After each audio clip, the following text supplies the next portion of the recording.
Estoy despertando y estoy tratando de quitar el sabor a agua estancada en mi boca. No es fácil de hacer. ¿Qué tal, amigos de QMC? Muy buenos días, tardes, noches. No sé qué hora nos estarán viendo el día de hoy. Sin embargo, aquí estamos una vez más para compartir cultura, para compartir entretenimiento, para compartir teatro. Esta noche o este día estamos conversando junto a Paul Gastelo, un personaje. Ustedes ya saben quién es Paul Gastelo, por el amor de Dios. Él ha actuado en teatro, ha actuado en televisión también, y ha tenido un problema referente al COVID. Ha estado en muchos medios, ha sonado un montón porque, vamos a decirlo, estuvo muy delicado de salud en el tiempo en el que el COVID estuvo en su, entre comillas, mayor expresión. Sin embargo, hoy está aquí. Está aquí con nosotros para presentarnos un monólogo, un teatro, donde él habla en cierto modo acerca de esa experiencia y lo presenta de una forma presencial. Dejamos ya la virtualidad para conectarnos con él físicamente, presencialmente, como era en los orígenes, al aire libre. ¿Cómo estás, Paul? Muy bien, Lorena, muchas gracias por la invitación. Ahí estoy, volviendo al teatro presencial. Volviendo al diablo. Ese es el teatro, esa es la función que estás presentando. Venciendo al diablo se llama. La obra se llama Venciendo al diablo. Venciendo al diablo es la obra que estás presentando ahora desde el 17 de septiembre junto a la Municipalidad de Miraflores en el Parque Reducto. Coméntame un poco más acerca de ello. Yo he dado una breve introducción, pero sin embargo yo sé que tú eres el monstruo, el vencedor aquí. Sí, bueno, a mí me convoca La Ira Producciones, que es un grupo de teatro, una compañía que hace teatro ya hace mucho tiempo. Y me convoca varios meses después de que yo ya había tomado distancia con lo que me había pasado, porque estoy seguro que si me hubiera llamado cuando yo salía de la clínica le hubiera dicho, anda, propone la hora cualquier cosa. Claro, pero pasaron como 7, 8 meses y me convoca este director que yo conocía, pero con el que nunca había trabajado, pero había visto sus montajes y la verdad me parecía un buen director. Entonces me llamó la atención y tenía entre sus manos este monólogo, que es un monólogo de un dramaturgo inglés que se llama David Hare, que además es muy famoso porque él ha hecho guiones de películas famosas con actores hollywoodenses. Y este señor tuvo COVID y hizo un monólogo que fue estrenado en Inglaterra ya, y también otro actor famoso como Ralph Fiennes hizo este monólogo ya en Inglaterra. Sé que ya también se ha estrenado en Estados Unidos. Y yo vendría a ser el primero en Latinoamérica que hace este monólogo. Entonces él me llama para convocarme, me dice, lee el texto, a ver qué te parece. Y bueno, lo primero que leí me gustó. ¿Cómo? ¿Te sentiste identificado con el texto? Por supuesto, porque, bueno, el señor había sufrido COVID, pero lo había pasado en su casa. Entonces, digamos que la primera conexión que tuve fue pensar que a él había pasado mucho mejor que yo, porque había tenido prácticamente, digamos, los síntomas en su casa, pero yo, tú sabes, estuve entubado 10 días con pronóstico reservado, después estuve en UCI y luego ya en la clínica, ¿no? Entonces, claro, lo que me había pasado a mí era una tragedia mayor, aparte que yo estuve contagiado junto a 2 hermanos más en simultáneo, entonces era toda una tragedia familiar. Entonces lo de David Hare fue un poco leve, pero lo que me llamó mucho la atención de este monólogo es que él aprovecha en contar su experiencia a través de este texto teatral y habla sobre lo mal que fue manejado esto por los políticos británicos. Y es curioso cuando uno ve y escucha esta obra, los nexos que encuentra con lo que pasó en el tercer mundo, ¿no? Entonces, claro, lo que muestra esta obra es... Era como, ay, pero está pasando en el primer mundo, seguro sus problemas no son tan graves como acá. Pero de pronto me dices, no, es diferente. A ver, coméntame un poco más acerca de eso. Es igualito. La verdad que quizá una de las cosas que dice y que propone esta obra es que los políticos en cualquier parte del mundo siempre están pensando en ellos, no en el público, no en la gente. Es decir, toman decisiones a partir de cómo van a quedar ellos, o piensan en qué van a decir y en función de qué les conviene decir, pero nunca están pensando en la gente. Y esto que pasa en Inglaterra pasa exactamente en cualquier parte del mundo. Es terrible porque... Sí, bueno, acá peor, ¿no? Imagínate el tercer mundo. Yo creo que encontré ese valor, entonces le dije que sí, todo lo que después me di cuenta que me había metido en una cosa terrible, porque era yo solo hablando 1 hora frente al público. Felizmente, Mijail es un gran director, y bueno, el proceso ha sido bien bacán, y nada, ya estoy embarcado en eso, ¿no? Así que la cosa va bien. Estamos en el Parque Reducto, que es un parque muy bonito en Miraflores, con todos los protocolos. Libre, con todos los protocolos y una distancia, me imagino yo, saludable. Así es, y con un, digamos, aforo mínimo también, y además en un horario distinto, porque estamos a las 5:30 de la tarde, viernes y sábados, desde el 17 que estrenamos esta semana hasta el 23 de octubre. Ahora, cuéntame, esto de acá se estrenó el 17, ¿cómo fue volver a la presencialidad luego de un periodo de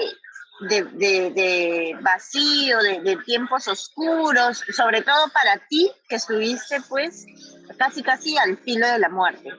Bueno, ha sido emocionante y por supuesto tenso también, difícil, pero he notado el día del estreno que no solamente nosotros nos morimos por estar parados en un escenario, sino que creo que el público también se muere por volver a ver teatro, porque sentía al público tan caluroso, aplaudiendo de pie,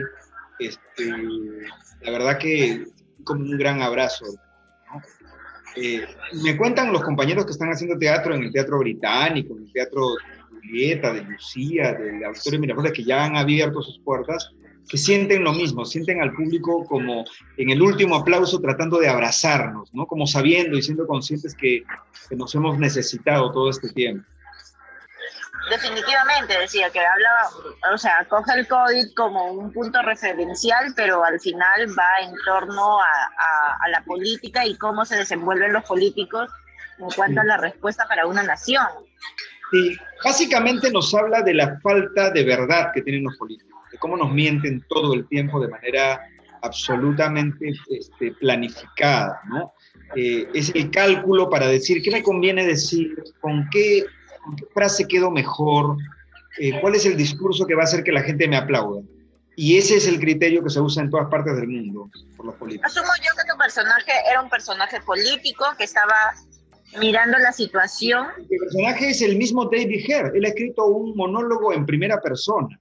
Okay. Como él, el dramaturgo, ha sufrido el COVID, él ha hecho por primera vez un monólogo donde él es el personaje principal.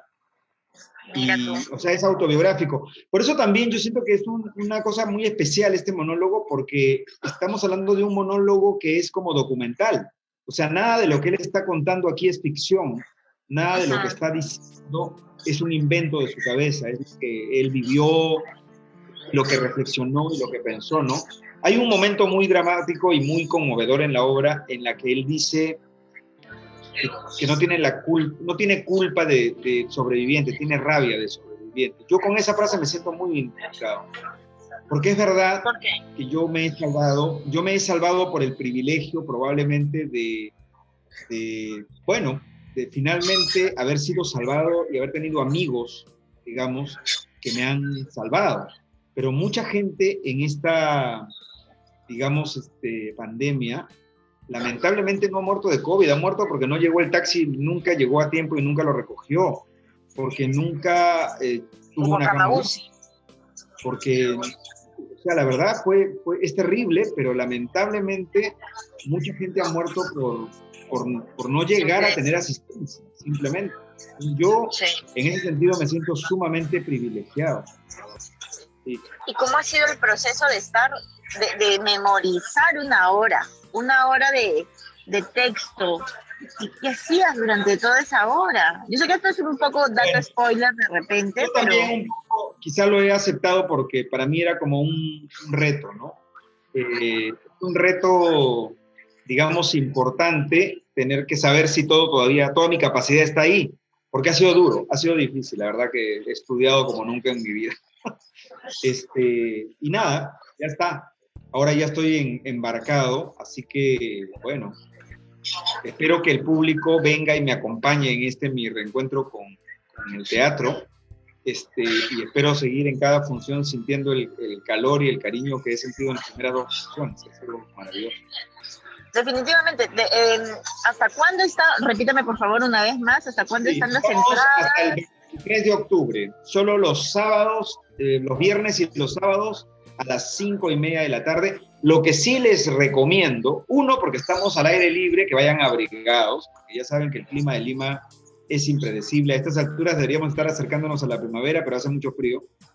Y lo Exactamente. segundo es que les pedimos encarecidamente que piensen que hay que llegar a las 5, porque ahora lo que estoy recordando es que a veces empezamos tarde los actores, pero no por nosotros ni por la obra, que en el teatro, en el mundo del teatro se es muy puntual, sino porque la gente llega tarde. La gente cuando le dicen que la función es a las 5:30, debería pensar que tiene que estar en el teatro a las 5, porque hay que entrar, acomodarse, arreglarse, hay todo un ritual antes de que empiece la función. Pero de pronto Claro, hay gente que dice, a las 5:30 llego a las 5:30. Claro. Sobre todo porque ahora es al aire libre, ¿no? No es como antes que tú comprabas tu entrada, mismo cine, y estaban con los numeritos, entonces ya uno llegaba Pero y se sentaba. exactamente igual, por eso te digo yo que en el teatro presencial, también en las salas, el público a veces tiene la costumbre de llegar tarde. Esto es una jalada de orejas. El público tiene que llegar por lo menos 20 minutos antes, porque entre que te toman el boletito, te llevan a tu sitio, te sientas y todo lo demás, pasa pues un tiempo, ¿no? Entonces, yo no creo en eso de que los peruanos somos impuntuales. O sea, es impuntual el que es impuntual. Eso es un mito, es un absurdo. Así que empecemos por cambiar algunas cosas, ¿no? En estas dos funciones hemos tenido que empezar un poco tarde porque el público llegaba como con toda la tranquilidad del mundo. Faltaban 5 minutos y todavía llegaba. Sí, faltará mucho tiempo. Entonces Aún les así pido... has tenido el aforo bien. Mini. O sea, hay gente Sí, que todavía muy ya bien. está ahí. Sí, muy bien. Y bueno, son solo 12 funciones. Yo lo que a veces pasa también con nosotros los peruanos en general es que decimos, todavía son 12 funciones, voy a esperar al final. Pero lo que suele pasar es que cuando esperas al final ya no hay entradas, porque en este caso particular tenemos un aforo mínimo, entonces no se va a poder prolongar la temporada porque por problemas de coordinación con el lugar, los actores, se termina cuando se Temas termina. externos, claro, sí. Ya no hay Bueno. forma de agrandar. Una vez más, por favor, invítanos a todos, desde cuándo, hasta cuándo, en qué horarios y de qué va esta obra teatral. Y bueno, el grupo se llama La Ira Producciones, la obra se llama Venciendo al Diablo, un monólogo sobre el COVID, escrito por David Hebb, este famoso dramaturgo inglés que habla sobre su propia experiencia. Estamos en el hermoso parque de Reducto de Miraflores, que está entre Benavides y Paseo de la República. Como es a las 5:30, viernes y sábado, vayan a las 5, por favor, y las entradas están en venta en Joinas, y tiene que correr porque es una temporada muy corta, y yo la verdad les recomiendo que la vengan a ver, van a llevar muchas reflexiones en su cabeza después de ver esta obra, y además me encanta la idea de que puedan acompañarme en mi retorno al teatro y la presencialidad. Muchas gracias, Paul, por habernos acompañado acá, a nuestros amigos de QMC, y ya saben, pues, todos tenemos que ir al teatro, ya en presencial tanto lo hemos esperado, así que ya nos toca volver a la presencialidad. Gracias. Muchas gracias a QMC y a la invitación y por siempre estar preocupados por difundir cultura y arte. Gracias. Esto ha sido todo por hoy, amigos de QMC, así que ya saben, nos vemos en el teatro. Mi doctor me había advertido que podría perder el sentido del gusto y del olfato. Dicen que es un síntoma común. No tengo ese síntoma. Tengo un síntoma diferente.